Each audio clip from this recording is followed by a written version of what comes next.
എന്തായാലും എൻ്റെ കല്യാണക്കാര്യമൊക്കെ വന്ന സമയത്ത് എനിക്ക് ഒരുപാട് ഡ്രീംസ് ഉണ്ട്. പുതിയാപ്പിളനെ കുറിച്ചിട്ടൊക്കെ ഒരുപാട് ഡ്രീംസ് ഉണ്ട്. പക്ഷേ എൻ്റെ സാഹചര്യത്തിൽ അങ്ങനെ ഒരു പുതിയാപ്പിളനെ ഒത്തു കിട്ടാനുള്ളൊരു വഴിയേ ഉണ്ടായിരുന്നില്ല. അത്യാവശ്യം വലിപ്പമുള്ളതുകൊണ്ട് 15ാമത്തെ വയസ്സ് മുതൽ തന്നെ എനിക്ക് പുതിയാപ്പിളന്മാർ വരുന്നുണ്ടായിരുന്നു കേട്ടോ. നമ്മുടെ നാട്ടിലത്തെ ഒരു രീതിയിലാണ് ഞാൻ പറയുന്നത്. പുതിയാപ്പിളന്മാർ വരുന്നുണ്ടായിരുന്നു. ഫസ്റ്റായിട്ട് ഒരാൾ എന്നെ കാണാൻ വരുന്നത് എൻ്റെ 15ാമത്തെ വയസ്സിലാണ്.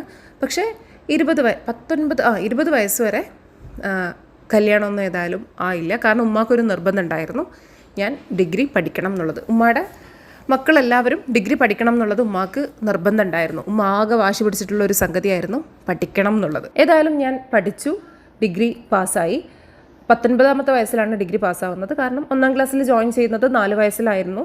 പിന്നെ പഠിക്കാമെന്ന് പറയുന്നത് ബുദ്ധിമുട്ടാണെങ്കിലും, എനിക്ക് പഠന വൈകല്യമുണ്ട്, പഠിക്കാമെന്ന് പറയുന്നത് ബുദ്ധിമുട്ടാണെങ്കിലും പഠിക്കുന്നത് ഇഷ്ടമായിരുന്നു. ഹാർഡ് വർക്ക് ചെയ്യാൻ ഞാൻ തയ്യാറായിരുന്നു. കാരണം രക്ഷപ്പെടണം, പഠിച്ച് നല്ലൊരു ജോലി ഉണ്ടാവണം, എനിക്ക് കിട്ടും എന്നൊക്കെ അന്നേ എനിക്ക് ഭയങ്കര വിശ്വാസം ഉണ്ടായിരുന്നു. ഞാൻ നല്ലൊരു ജോലിയിലേക്ക് കയറും എന്നൊക്കെ ഒരു വിശ്വാസം ഉണ്ടായിരുന്നു. അന്ന് പ്രൊഫസർ ആവുക, അഡ്വക്കറ്റ് ആവുക, പിന്നെന്തായിരുന്നു വീഡിയോ ജോക്കി, റേഡിയോ ജോക്കി, ഇങ്ങനെയുള്ള ഏരിയാസൊക്കെയാണ് ഞാനിങ്ങനെ ചിന്തിച്ചുകൊണ്ടിരുന്നത് കേട്ടോ. ഇങ്ങനെ കുറച്ച് ഇഷ്ടങ്ങളുണ്ടായിരുന്നു. ഏതായാലും പഠനം കഴിഞ്ഞപ്പോൾ കല്യാണത്തിൻ്റെ കാര്യങ്ങളായി. പക്ഷേ ഒരു സംഗതി ആ സമയത്ത് മനസ്സിലായി. എനിക്ക് കുറേ സ്വപ്നങ്ങൾ, എന്നെ കല്യാണം കഴിക്കുന്ന ആൾ ഇന്ന പോലെ ആയിരിക്കണം എന്നുള്ളതിൽ കുറേ ഡ്രീംസ്.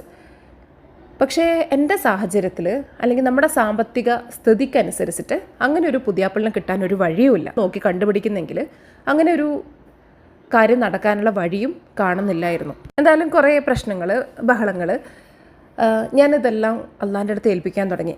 എന്നും കരച്ചിൽ, സങ്കടം അള്ളാൻ്റെ അടുത്ത് കംപ്ലീറ്റ് ഏൽപ്പിക്കാൻ തുടങ്ങി. കാരണം എനിക്ക് നല്ല ലൈഫ് മതി, നല്ല ലൈഫേ എനിക്ക് വേണ്ടു. എനിക്ക് ചെറുതിൽ ഒതുങ്ങാൻ അല്ലെങ്കിൽ അതുവരെ ജീവിച്ചതുപോലെ ജീവിക്കാൻ ഇനി വയ്യ.